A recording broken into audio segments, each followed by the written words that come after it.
കണ്ണീർ കായലിലേതോ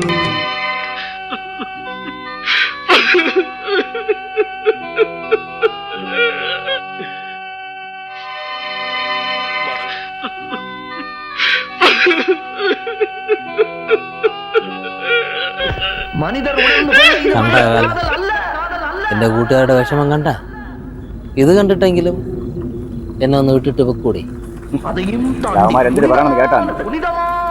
കളിയെ ഇത്രയും പെട്ടെന്ന് ഇങ്ങനെ സംഭവിക്കുമെന്ന് ഞാൻ കുടിച്ച വെള്ളത്തെ പ്രതീക്ഷിച്ചില്ല. അതിനിടയാ ഇന്നലെ വൈകുന്നേരം കൂടി ഞാൻ കണ്ടതാണ്. മനുഷ്യൻ്റെ അവസ്ഥയൊക്കെ ഇത്രയേ ഉള്ളൂ. ഞാൻ രാവിലെ വിട്ടു ഒന്നും കഴിച്ചില്ലല്ലേ. ഞാനും അതന്നെ അളിയ, എനിക്ക് നല്ല വിശപ്പാണ്, ഞാനേ ഒന്നും കഴിച്ചില്ല.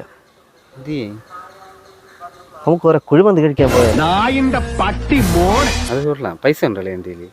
പിന്നെ എൻ്റെ പൈസ ഇല്ലേ എനിക്ക് ഇവിടെ എടാ, ആശുപത്രി കിടന്ന് നമുക്ക് കുറേ പൈസ ഭരിച്ചില്ലേ, അതിൻ്റെ ബാക്കി പൈസ ഞാൻ അടിച്ചു മാറ്റി വെച്ചിരിക്കുകയല്ലേ. ഇനി അവനെന്തിന് പൈസ? ഇത് ശല്യം തന്നെയായിരുന്നില്ലേ? ഇഷ്ടമില്ല അളിയ, എനിക്ക് അതന്നെ, എനിക്ക് പണ്ടേ അവനെ ഇഷ്ടമല്ല. ആരോരുമില്ലാത്ത തെണ്ടി നാളെ നമുക്കല്ല കുഴിമന്തിയാ കഴിക്കാം. ഇവന്മാരുടെ സുഹൃത്തുക്കളൊന്നുമല്ല. കണ്ട എന്റെ കുഴിമാന്ത്ര നേരത്തെ എന്റെ കുഴിമാന്തി കണ്ട, അവനെ കണ്ട, അവനാണ് എന്റെ ആത്മാർത്ഥ സുഹൃത്ത് ചെങ്കലരുൺ.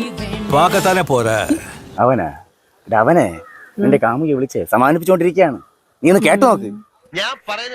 ശരിയാണ്, നിങ്ങൾ തമ്മിൽ എങ്ങനെയാണെന്നൊക്കെ എനിക്കറിയായിരുന്നു. പോയവര് പോയി, ഇപ്പം പറഞ്ഞിട്ട് കാര്യമില്ല. ഇനി നീ ഇത് ഓർത്ത് തന്നെ വിഷമിച്ചിരിക്കണ്ട. ഞാനൊരു കാര്യം പറയട്ടെ, നിന്റെ വിഷമം മാറാൻ നമുക്കൊന്ന് കറങ്ങാൻ പോയാൽ കൂടി ഒരു ഊട്ടിയിലേക്ക്. അത് മതി, മൂന്നാറാവുമ്പോ ഞാൻ വിളിച്ചിട്ട് പോലും വന്നില്ല. പോയ ബുക്ക് ചെയ്തിട്ട് വരാം. എവന്റെ ഒക്കെ മുമ്പേ ചത്തു തൊലയണല്ലേ. കൊണ്ടുപോകാല. അല്ല, അതിനു മുമ്പ് എനിക്കൊരു സംശയം. ഞാൻ എങ്ങനെയാണ് ചത്തത്? അതിന്റെ പ്രാർത്ഥന പരമായിട്ടാണ്. എന്റെ പ്രാർത്ഥനയാ? നീ അമ്പലത്തിൽ പോയി ഇന്നലെ പ്രാർത്ഥിച്ചില്ലേ? എന്തെന്ന്? എന്റെ പൊന്ന് ദൈവമേ, എന്റെ വീട്ടിലെ പ്രശ്നം എന്താണെന്ന് നോക്കി ആ പ്രശ്നം പെട്ടെന്ന് തീർക്കണം.